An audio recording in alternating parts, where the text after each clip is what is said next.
어릴 적에는 엄마 아빠밖에 없다고 하더니 이제 친구만 좋아하는 사춘기 아이.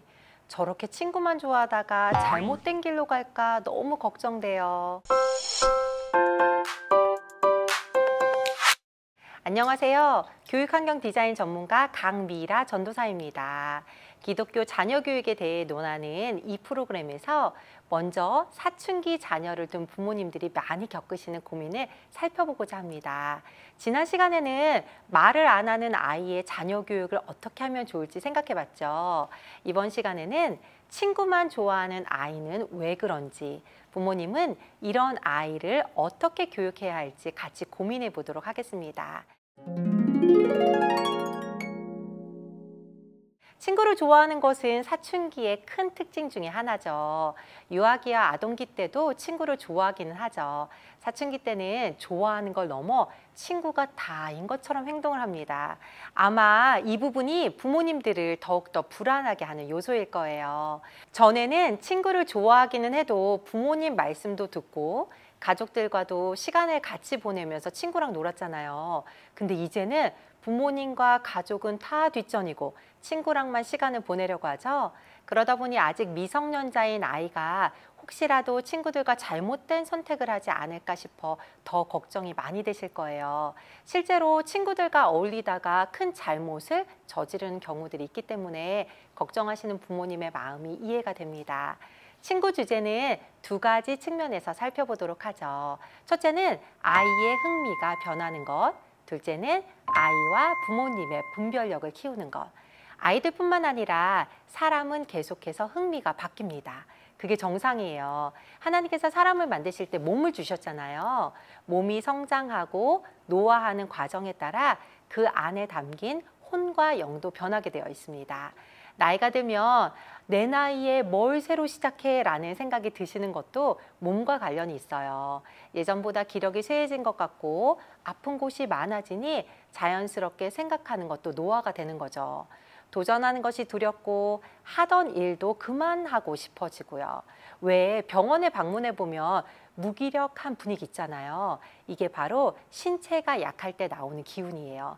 이와 같이 우리 아이들도 신체가 발달하면서 자연스럽게 흥미가 달라집니다. 어릴 때는 몸도 작고 아직 미숙한 부분이 많다 보니 어른인 부모님에게 의존을 했죠. 당연히 엄마, 아빠가 최고였고요.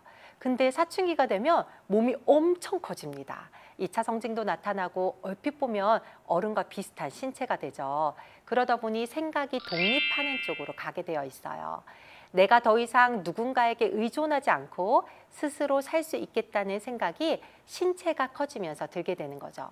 어찌 보면 이 시기에 나와 비슷한 존재인 친구들에게 더 매력을 느끼는 것은 당연한 일일 거예요. 그리고 그 시간이 아이들 성장에 필요하기도 하고요. 이 시기가 지나면 또 다른 것에 흥미를 느끼는 때가 오거든요. 학업이나 진로, 이성 친구, 삶의 가치, 시간의 가치, 인생의 목표 등 다양한 흥미거리가 아이들을 기다리고 있죠. 우리 부모님의 흥미가 바뀌며 지금까지 살고 있는 것처럼 말이에요.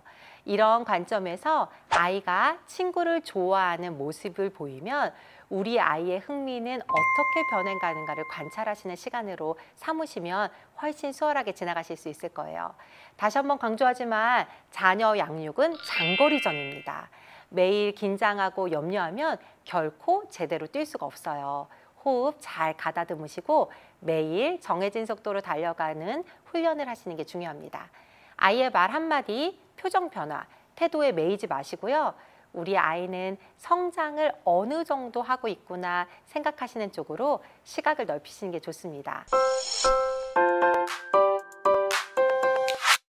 아이 입장에서 흥미가 변해서 친구를 좋아하고 더 많은 시간을 보낸다는 것은 이해가 되셨죠?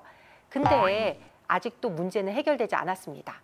아직 고만고만한 아이들끼리 어울리다가 무슨 큰일이라도 생기면 어쩌나 걱정되시잖아요. 어느 나라에 살던 사춘기 아이를 키우는 많은 분들이 음주, 흡연은 물론 마약이라던가 성범죄에 대해서도 걱정을 많이 하실 거예요. 그래서 중요한 것은 분별력입니다. 아이랑 24시간 붙어 있는 것은 불가능하죠. 할 수 있어도 절대 하시면 안 됩니다. 우리 아이 왕따 당하겠죠? 그 시기 또래 문화를 존중해 주면서 우리 아이를 지킬 수 있는 방법은 바로 분별력을 키워주는 거예요. 그런데 안타깝게도 분별력은 사춘기 때 키우는 게 아닙니다. 태어나면서부터 지속적으로 키워주셔야 해요. 그 시기를 놓쳤다면 지금이라도 분별력을 키우는 훈련을 하셔야 합니다. 자녀 교육은요, 자녀가 부모님 품을 떠났을 때를 위해 하는 거라고 저는 믿고 있어요. 엄마가 조언해주지 못할 때, 아빠가 보호해주지 못할 때, 아이 스스로 자신과 본인 인생을 위해 좋은 선택을 하고 행동하며 그에 따른 책임을 겸허하고 기쁘게 질 수 있게 하는 것이 바로 자녀 교육의 목적입니다. 당장 엄마 아빠 말 잘 듣는 게 자녀 교육의 목적이 아니에요. 자녀 교육의 목적은 집 밖에서, 더 멀리는 성인이 되었을 때 우리 아이가 어떻게 살아가느냐를 가르치는 거예요. 그래서 분별력을 키워주시는 게 정말 중요합니다. 그럼 분별력은 어떻게 키워야 할까요? 부모님이 분별력이 있어야 아이에게 분별력을 알려주고 키워줄 수 있겠죠. 아까 분별력은 태어나면서부터 배운다고 했잖아요. 이게 바로 그런 의미입니다.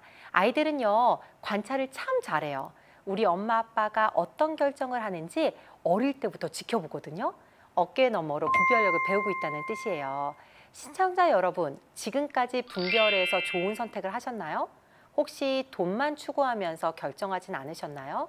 눈앞에 보이는 이익만 따르진 않으셨는지 생각해 보셨으면 좋겠습니다. 부모님이 어떤 대화를 하고 어떤 선택을 하는지 아이들이 보면서 다 보고 분별력을 배우고 있었습니다. 찔리는 분도 계실 거예요. 사실 저도 많이 찔리거든요. 어려운 일이 생겼을 때 꿇어앉아 기도하는 모습, 낭망한 일이 있을 때 전심으로 찬양하는 모습, 매일 말씀을 붙잡고 살아가는 모습, 이런 모습을 보였는지 한번 생각해 보세요.